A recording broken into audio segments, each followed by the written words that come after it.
আলাইকুম রহমতুল্লাহ।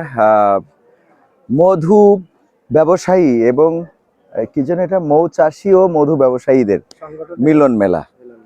জি, মৌচাষী ও মধু ব্যবসায়ীদের এই মিলন মেলা, এটা তৃতীয়তম বার্ষিক মিলন মেলায় আমি উপস্থিত হতে পেরে সত্যি খুব বেশি ভালো লাগছে যে আমি এখানে এসে সাতক্ষীরার যে মানুষের ভালোবাসা এবং সাতক্ষীরার মানুষ যে তাদের এখান থেকে উৎপাদিত এবং তাদের সংগৃহীত মধু সারা দেশ শুধু নয় সারা বিশ্বে সাপ্লাই দিতে চায়, সারা বিশ্বে ছড়িয়ে দিতে চায়, এই আন্তরিকতাটা খুব বেশি আমাকে আবেগ আপ্লুত করেছে যে তারা মানুষকে সাপোর্ট দিয়ে উপরে নিয়ে যেতে চায়।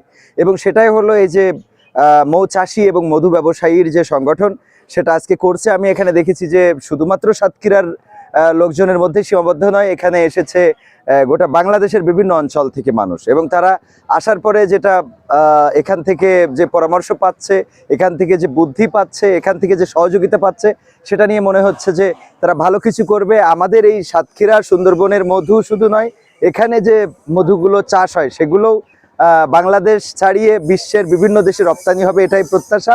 সাতক্ষীরা মৌচাষী এবং মধু ব্যবসায়ীদের দ্বারা সেটা সম্ভব হবে বলে মনে করছি। আমাদের সাথে আজকে দিনভর এখানে এই মধু ব্যবসায়ীদের যে মিলন মেলায় কাজ করেছেন, যে অভিজ্ঞতা সে ফেসবুক পেজে সংযুক্ত করার জন্য আজকে সকালে এখানে সাতক্ষীরা জেলা